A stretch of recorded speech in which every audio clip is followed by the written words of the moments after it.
हज़रत अब्दुल्ला इब्न उमर रदी अल्लाह ताला अन्हो हज़रत उमर के साहिबजादे मक्का मुकरमा में उनकी कब्र है।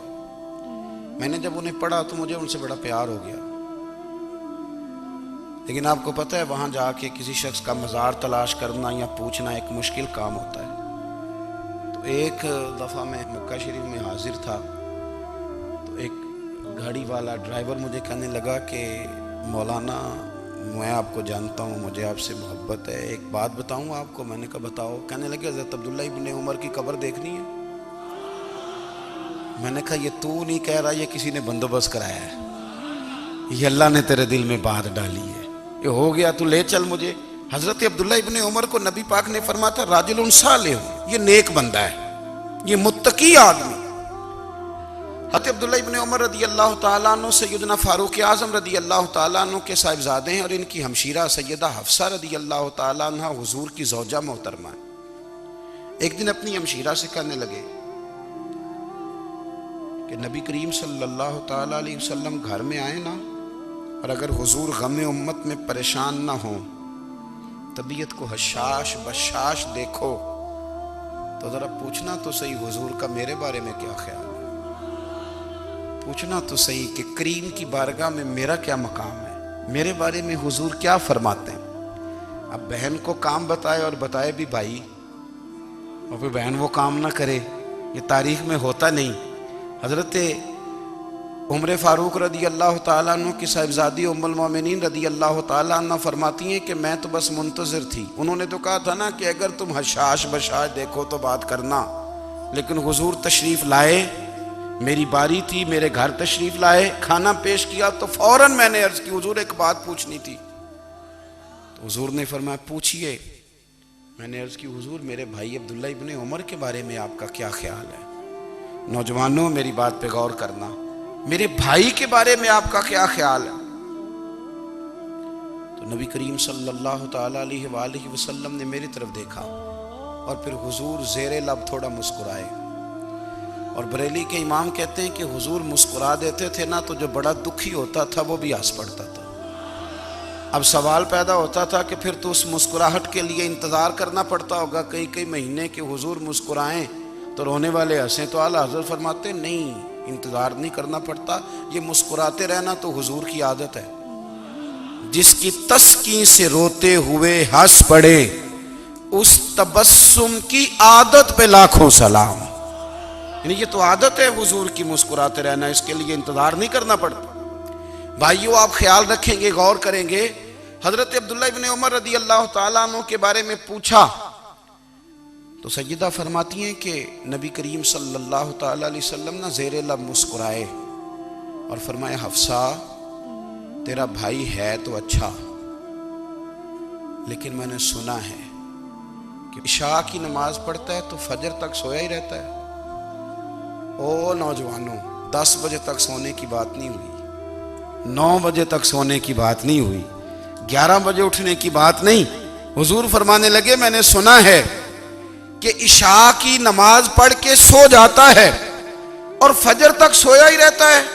उसे चाहिए कि तहज्जुद के वक्त उठा करे, अल्लाह की बारगाह में हाजिर हुआ करे, आहुजारी करे, सजदे करे, इबादत करे।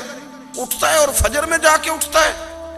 हज़रत जनाब हफ्सा रदी अल्लाह ताला अन्हा कहती है मैंने जनाब अब्दुल्ला इब्न उमर को पैगाम दिया और मैंने कहा मेरे जवान भाई सुन, नबी पाक ने फरमाया है तो अच्छा पर तहज्जुद में नहीं उठता, नफल नहीं पढ़ता। ओ मेरी मिल्लत के जवानों, मज़ा नहीं आ जाता जब सारी दुनिया सोई हो, सारी दुनिया, और बिस्तर भी गर्म हो और नींद भी पूरा गलबा कर रही हो, और अचानक घंटी बजे दिमाग में, आंख खुले, घड़ी पे नज़र पड़े 3:30 4 बजे का पैगाम घड़ी बताए, और कोई चढ़ती जवानी वाला उठे, उठ के वुजू करे, और जब वो मुसल्ला खोल के बिछाए तो मदीने वाले महबूब कहते हैं कि हर नमाज पे रब सवाब देता है, और जो उठ के तहज्जुद की नमाज पढ़े उसे देख के तो रब मुस्कुराता है। जो उसकी शान के लायक है, जो उसकी शान के लायक, वो मुस्कुराता है, खुश होता है कि मेरा बंदा तहज्जुद में उठ गया, वो मुस्कुराता है। काश हमारी सुबहें कभी अपने मालिक के नाम हो जाएं। काश के सुबह हजरत अबुल हसन रहमतुल्लाह ताला अलैह हजरत माज इब्ने जबल रदी अल्लाह ताला अन्हु के पास बैठा करते थे। फरमाते हैं उनसे जो प्यार बढ़ा तो फिर मेरा मुसल्ले से भी बढ़ गया।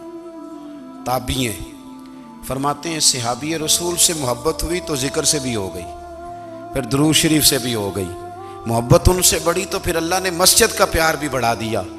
आप फरमाते हैं कि मेरी हर वक्त तबीयत चाहती थी कि बस अल्लाह अल्लाह करूं, बस अल्लाह अल्लाह करूं, बस ना मैं ज़रा थोड़ी जान छुड़ाऊं लोगों से, को 10 मिनट मिले तो मैं कुछ 4 नफल पढ़ लूं, मैं थोड़ा सा ना बचूं लोगों से और मुझे तस्बीह मिले तो मैं ना कुछ 400-500 दफ़ा इस्तिग़फ़ार पढ़ूं, सुभान अल्लाह अल्हम्दुलिल्लाह अल्लाहु अकबर ला हौला वला कुव्वता इल्ला बिल्लाह, मैं ना तस्बीहात पढ़ूं। फरमाते हैं कि बच्चे थे घर में 6-7, गुर्बत थी, काम मिलता कोई नहीं था और मैं काम चोर नहीं था, काम ढूंढता था, पर अल्लाह की कुदरत के काम नहीं मिलता था। फरमाते हैं कि मैंने एक दिन अपनी अहलिया से कहा कि आज मैं फिर जाता हूँ काम ढूंढने, तो मेरी बीवी बड़ी फरमा बरदार थी, पर उस दिन ना गुर्बत के हाथों तंग आके कहने लगी आज नाना कोई तू चीज़ लेके आया, तो मुझसे बच्चों की भूख नहीं देखी जाती। ये सब रोगां दा रोग मुहम्मद जिसदा नाम गरीबी, कंड बुला के लंघ जाते नहीं दोस्त यार करीबी। आज ना कुछ लेके आया तो मैं बच्चे लेके मेके चली जाऊंगी। शेख फरमाते हैं कि मैं बड़ा परेशान घर से निकला, पर मैंने सुबह से लेके जोर तक काम ढूंढा, काम मिला कोई नहीं।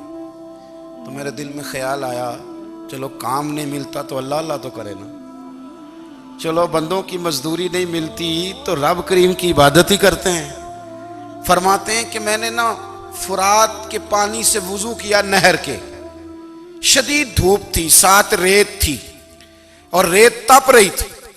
मैंने अपना रुमाल वहीं मुसल्ला के तौर पर बिछा लिया और फरमाते हैं कि जोर से लेकर असर तक नमाज पढ़ी, धूप भी पूरे जोर पे, पर मेरे सजदे का ज़ौक़ भी पूरे जोर पे।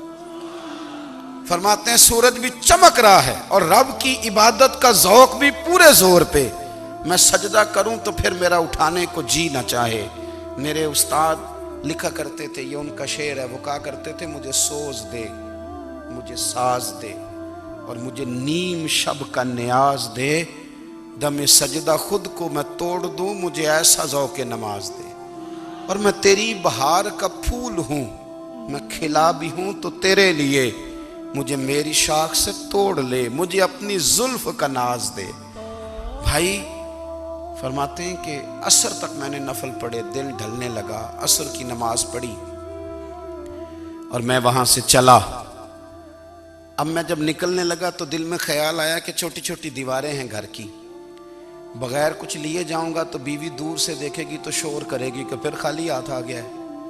कहते मैंने अपने उसी रुमाल में जिस पे मैंने नमाज पढ़ी थी ना, रुमाल में की आखी दे पंजाबी जो साफा कहते हैं, उसी में ना मैंने कुछ रेत भर ली कि वो दूर से देखेगी तो समझेगी कुछ लेके आया है, चलो जाके उसे बता दूंगा कि आज फिर मजदूरी नहीं मिली।